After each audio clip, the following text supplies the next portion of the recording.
Falando do ambiente de trabalho, aí que o doutor citou, o ambiente de trabalho, as responsabilidades aí do empregador, doutor Hernani. Não tem. Você não vai ter diferença entre as suas obrigações presenciais e remotas. Mas tem pessoas que não conseguem abstrair, destacar isso para casa do É, colaborador, então, né? você tem que fazer um trabalho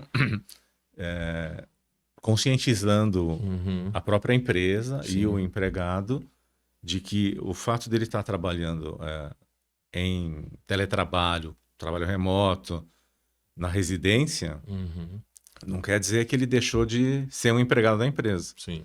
Então, Ele uma peça continua. desse quebra-cabeça precisa ser É, dado para ele na residência dele. exatamente. Ele continua sendo parte da empresa, tendo as mesmas obrigações e os mesmos direitos, Tá. tá? Ele pode não ter aquele direito do vale transporte, porque ele não vai todo dia, mas os outros direitos, praticamente, eles são todos garantidos. Então não muda nada. Tá? Falando de estrutura física, pegando esse bloquinho do Lego, que era um componente montado no escritório, esse Lego vai para casa. O que que compõe esse Lego que vai para casa do trabalhador lá? Isso depende muito da atividade que ele vai exercer. Eu vou, eu Basicamente, o vou, que eu a vou dar, gente. eu vou dar aqui um exemplo das empresas que mais nos contrataram, Uhum, né, que impulsionaram o nosso negócio ao longo da pandemia. As primeiras empresas que entenderam o nosso serviço como uma benesse lá de valor, né, de PABX virtualizado, foram as empresas de capital intelectual. Quais são elas? uhum. Escritórios de advocacia, contadores, empresas de engenharia, consultorias, né, empresas de treinamento, cujo capital é o intelectual Intelectual. e a pessoa, em tese não, na prática tem um computador com sistemas lá e opera. Esse é o kit básico, né? Seria Exatamente. o chamado kit E, básico. e você acha que essas empresas estão educadas a entenderem que esse bloco, que tem coisas físicas que eu gostaria que o doutor comentasse, quais são elas, desprover isso na casa do colaborador? Isso vai depender muito de empresa para empresa. A Sim, gente não pode generalizar, claro. porque você vai encontrar empresas que estão prontas para isso, que se prepararam para isso, que aprenderam a trabalhar dessa maneira, e outras que não conseguiram, Sim, ou então não tiveram a orientação adequada sim. de como fazer. Tá. E aí depois qual que é o problema? O problema é depois ela sofrer uma ação trabalhista. Claro, Esse é o grande problema. claro. Nesse caso, você teria que investir no preventivo. Sim. Você teria que Você ter uma acredita, boa o doutor acredita orientação. que os buracos ficaram maiores ou não? Do que era no modelo tradicional?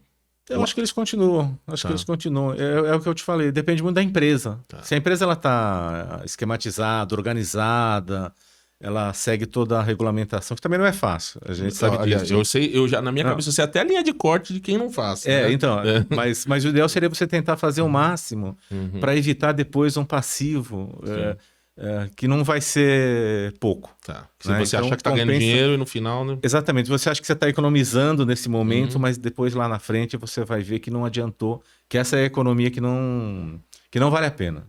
Sabe a economia do café? sim. É a economia que não vale a pena.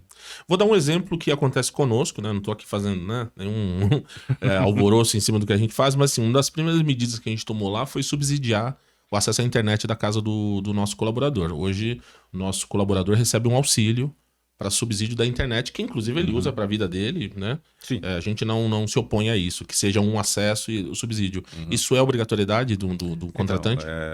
Diz a lei que você tem que negociar isso com o empregado. Tá. Mas qual é o certo disso, na minha opinião?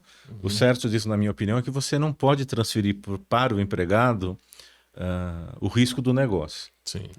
Isso tem disposição expressa, né? E se eu, por exemplo, adoro simulações, né? Olha, doutor, sou funcionário lá, um estagiário do seu escritório, e porventura eu fico na rua, você me concede o direito de trabalhar remotamente, né?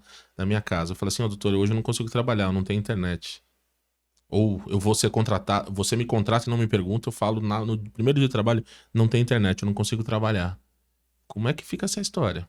Aí você vai ter que ajustar com o empregado essa situação, É, porque efetivamente você tem que entender que a realidade do empregador talvez não seja a mesma realidade de vida do empregado. sim, e Às normalmente vezes não é, né? Normalmente exatamente, não. É por isso que eu falei, a gente tem que é. entender isso, que não é. É. Então, se ele necessita de uma internet boa Uhum. para efetivamente cumprir aquela obrigação dele, eu entendo, essa é uma Sim, opinião pessoal minha, sim, que a empresa que deve fornecer. entendi. Porque é um custo da empresa mesmo. Claro. Veja bem, se ele estivesse no escritório, você ia fornecer Sim. essa infraestrutura para ele. Uhum. Então, se a gente optou pelo trabalho a domicílio, pelo trabalho em home office, por que você também não vai oferecer para ele? Sim. E o custo disso talvez não fosse... Eu acho que não é significativo para a empresa, você vai ter mais vai ganhar mais até com Claro. isso. A gente entende, assim, tanto que a gente fez, né? Mas assim, entendendo o cenário do Brasil, né? De determinadas faixas de empresa, né? Esse assunto eu entendo que para algumas pessoas ainda tem ruídos, né? É que você tem que lembrar sempre uma coisa, que a Justiça do Trabalho ela é protetiva. Sim. Nunca esqueça disso, que ela é protetiva. A audiência ali, ó. Ouçam, doutor, protetiva. Ela é protetiva. Então, se você deu esse benefício para o empregado, que eu nem chamaria de benefício, na verdade, que na verdade é um instrumento de trabalho dele, né? Claro. Eu acho que compensa. Claro. Eu acho que compensa. Bom, aí eu vou fazer perguntas aqui, né? Um pouco óbvias, mas o óbvio sempre precisa ser dito. Acidente de trabalho. Eu tô lá em casa na minha cadeira, caí, me machuquei, tô na minha casa. É um acidente de trabalho. É um acidente de trabalho. Dentro do horário de trabalho. Dentro do horário, se você está trabalhando dentro do horário de trabalho, se você encostar na cadeira, a cadeira quebrar, e ainda mais se a cadeira for... Vamos dizer que a cadeira foi entregue pelo próprio empregador, né? Que é o nosso caso, inclusive. A gente exatamente. Se a cadeira quebrar quebrar e você cair para trás, acidente de trabalho. É muito... Olha, não tem linha tênue mais, né? Quer dizer, separando a vida doméstica da vida de trabalho. Até porque as mesmas questões de ergonomia que você tem no seu escritório, você tem que ter também lá na residência do residência, porque ele vai fazer a mesma função, não vai fazer a mesma função? Sim. Então, você tem que planejar tudo isso também.